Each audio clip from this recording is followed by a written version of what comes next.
नमस्कार, प्रणाम। अजय भोजपुरी। दिवाली के एक दिन पहले रउआ सबके हम वो किताब के बारे में बात करे जा रहल बानी, चाहे वो किताब के बारे में जानकारी दिहल चाहत बानी, जवन किताब सही माने में भोजपुरी भाषा आ साहित्य खातिर अजोर के काम कैलस, उजाला के काम कैलस, प्रकाश छोड़लस अपन भोजपुरी भाषा आ साहित्य पर। आ एह किताब के अजोर ऐसन बाटे जौन की आजो भोजपुरी भाषा आ साहित्य पर असर डाल रहल बा, असर डलले बा। आ भोजपुरी भाषा साहित्य एह अजोर में जगमगा रहल बिया। धनतेरस के बारे में यह कहल जाला कि ई दिन अजोर से एक दिन पहले यही से आवेला, काहे कि धनवंतरी बाबा अपन सौंसे जिंदगी खपा देले धरती पर जौन फेड़ खूट अनाज पानी जौन चीज मिलेला ओकरा बारे में अध्ययन करे कि कौना चीज के का गुण बा आ कौना चीज से का मिल सकेला। कहे के माने बा कि आयुर्वेद के नेव रखले जनमानस में मनुष्य प्रजाति में चाहे चर अचर जवन चीज होखे वो हर चीजन खातिर कौना चीज के कैसे उपयोग कइल जा सकेला एह बारे में धनवंतरी बाबा जौन बाड़े तौन आयुर्वेद के खोज कैले।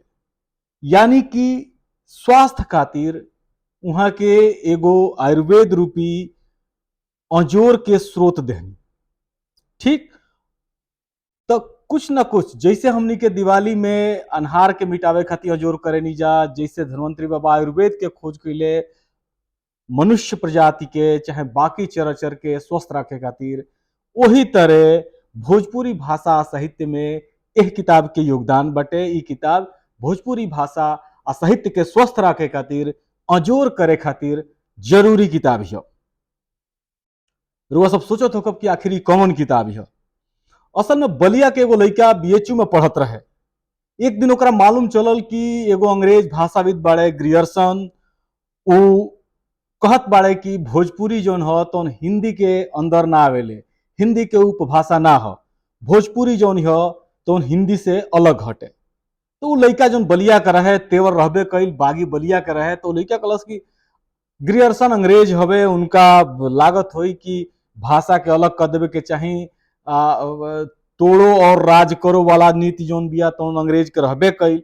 तो हो सकेला ग्रियर्सन यही वजह से बात के कहता रहे, यही से हिंदी से भोजपुरी के अलग कइल चाहता रहे। ओ लड़का के दिमाग में ये बात बैठ जाता टे और उ लड़का इस सोच लेले बटे कि हमरा अब जौन बा जौन हमार पढ़ाई हुई तो यही सिलसिला में पढ़ाई करे के बा कि हम साबित कर दी कि भोजपुरी जौन ह तो हिंदी के उपभाषा। ई बात ओ लड़का के दिमाग में तब होता जब हमारा देखे से 1925 के समय के बात हटे, जब वो बीएचयू से ग्रेजुएशन करत हटे। बड़ा रोचक कहानी हटे। एकरा के रुआ सब एक किताब में जौना किताब के हम बात करे जा रहल बानी, एक किताब में ए वाकया के रुआ सब पढ़ सकब। लगभग 24 साल लड़का ये बात के सिद्ध करे खातिर ग्रियर्सन के जौन सोच रहे, जौन सिद्धांत रहे ओके तुरे खातिर 24 साल लड़का जौन बा तो भोजपुरिया इलाका में घूमलस, भाषाई अध्ययन कैलस। हर क्षेत्र से जहां जहां जौन भोजपुरी बोलल जाले ओ जगह से उ भोजपुरी के सैंपल उठौलस, लोगन के बोले के तरीका से, ओ जगह जौन गीत बाटे, ओ जगह जौन कथा बा, जौन कथ बाटे भोजपुरी जिसे बोलल जाती या का बोलल जाता भोजपुरी में, जौन दस्तावेज बा वजह से जुड़ल वो चीज के वो लड़का जुटौलस।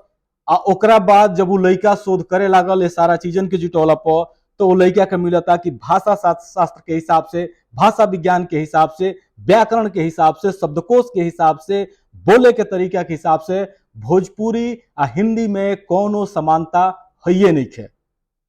ठीक बा, लगे के बिया भाषा हो तो तनी मनी तो मेल जोल रहबे करी, बाकी भोजपुरी हिंदी से बहुत अलग बिया, उतने अलग बिया जितना बंगला भाषा हिंदी से अलग बढ़ुए। आ उहे लड़का सिद्ध करताटे जे कबो ग्रियर्सन के विरोध में अपना के भाषा के अध्ययन में खपा दहलस।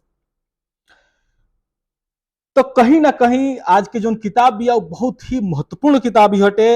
हम अपन यदि बात करी तो हमार जोन भोजपुरी से जुड़ाव भइल ओकरा पीछे किताब के हाथ बटे।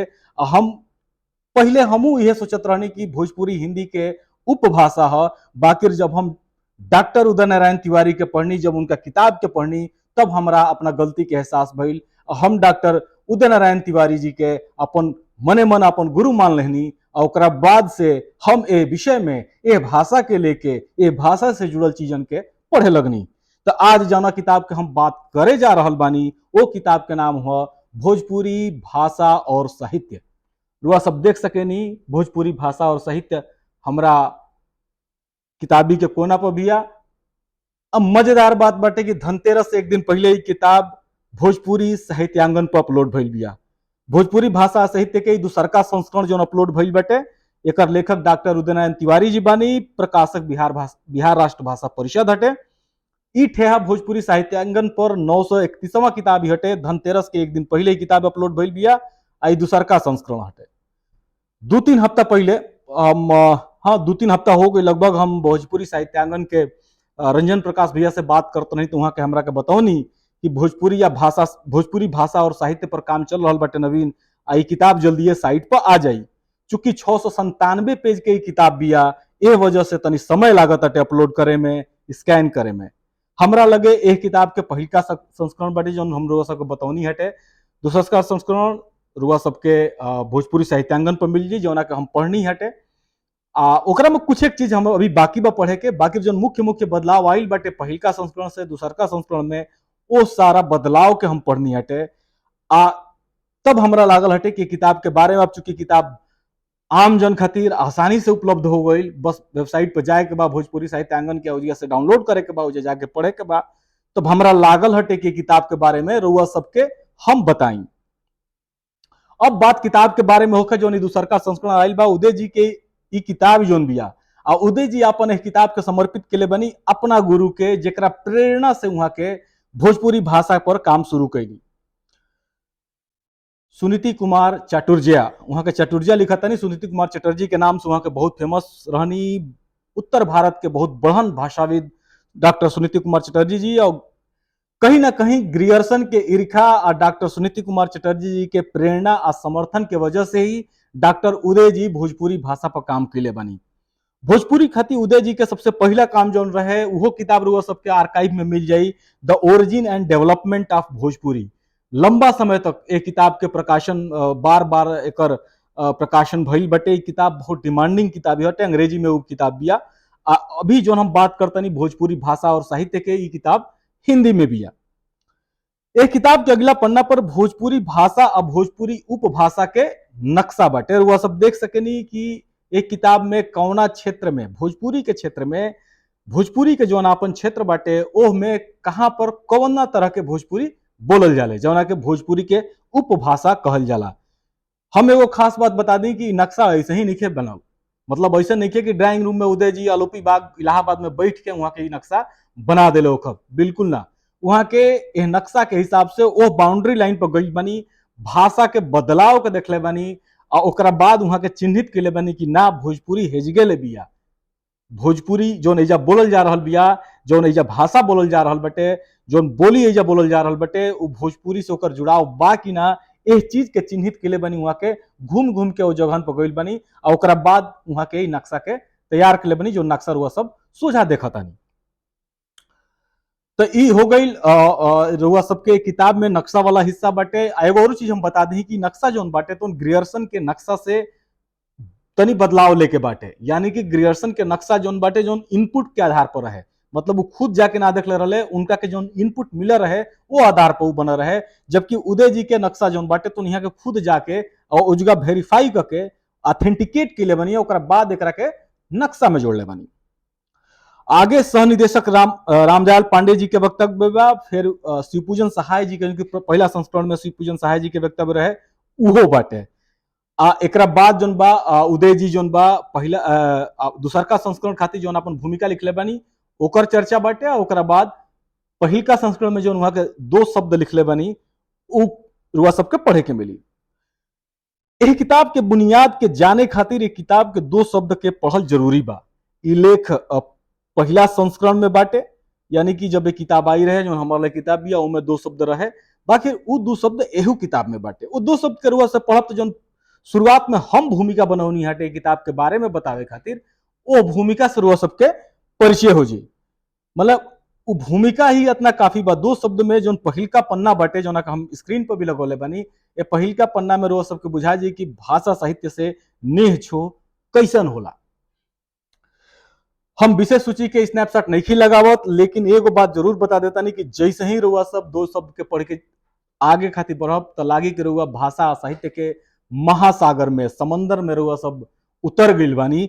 डूबे के नहीं खे, बाकी जौन आनंद हो सकेला समंदर में ढुकला के, समुद्र में उतरला के जौन आनंद हो सकेला, एगो भाषा और साहित्य के लेके यदि रुआ भीतरी तनकियो नेह छो हुई तो एक किताब के विशेष सूची से उ नेह छो शुरू हो जाई।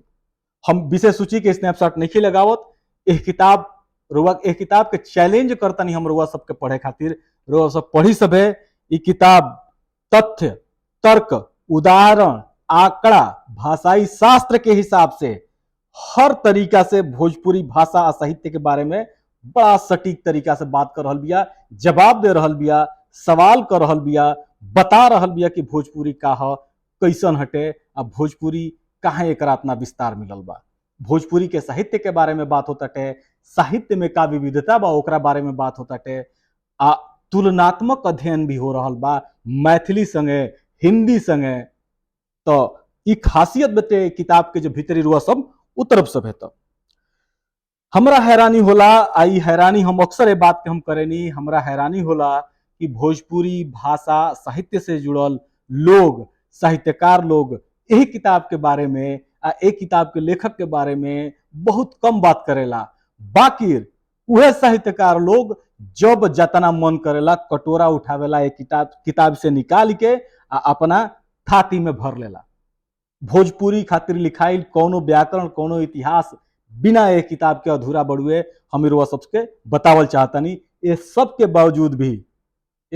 बावजूद भी भोजपुरी साहित्य जगत, वर्तमान भोजपुरी साहित्य जगत डॉक्टर उदय नारायण तिवारी अब भोजपुरी भाषा और साहित्य के सबसे कम बात करेला। ये एगो समस्या के बात बाटे। भोजपुरी भाषा साहित्य के विकास कैसे हुई जब रुआ सब बुनियाद के बात ना करब, तो ये अपने आप में एगो सोचे वाला बात बाटे।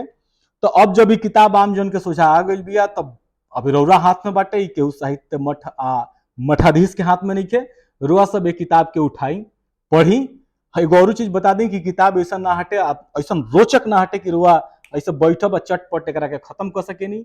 एक किताब के पढ़े खातिर समय चाहिए। हम खुद एक किताब के करीब करीब 1.5 साल में पढ़ले रहनी। एगो व्याकरण के प्रयोगात्मक जोन रूप होला ओ तरीका से ही किताब बिया, मतलब उच्च कोटि के जोन तरीका होला व्याकरण के वर्णित करे के, भाषा साहित्य के वर्णित करे के, ओ श्रेणी के ही किताब ही हटे। ऐसे समय लागी, मार्कर लेके बैठी, बुक मार्कर लेके बैठी, पढ़ी, 4 पन्ना पढ़ी, 3 पन्ना पढ़ी, 5 पन्ना पढ़ी, और ओकरा बाद एक किताब के आनंद ली। आ एक किताब के एगो बात हम सही तरीका से रुआ से बतावल चाहतनी कि भोजपुरी साहित्यांगन के धन्यवाद देत एक किताब के जब रुआ लेतनी तो ओह लोगन के बीचे जरूर पहुंचाई जेकरा भीतरी भोजपुरी भाषा के लेके और बहियों अनहार छपले बाटे। विश्वास करी यदि जहां अनहार छपले बा जाई किताब पहुंच जाई आ 2-4 पन्ना किताब के उल्टा जाई तो अजोर अपने आप हो जी, हैलोजन लेखा अजोर करी। दियरी बाती के बधाई देतनी, गम गम गमकत रही, चमचम चमकत रही, या भोजपुरी भाषा साहित्य के बारे में पढ़त रही, भोजपुरी में लिखत रही, भोजपुरी में बोलत रही। इजाजत दी सबे, हम फिर हाजिर होखब कोनो ना कोनो किताब लेके। तब तक एक किताब के आनंद ली सबे, हम फिर दिखा दी भोजपुरी भाषा और साहित्य, भोजपुरी के एगो शानदार किताब। एक किताब का आनंद ली सबे, पढ़ी सबे, इजाजत दी सबे। बहुत बहुत धन्यवाद। जय भोजपुरी।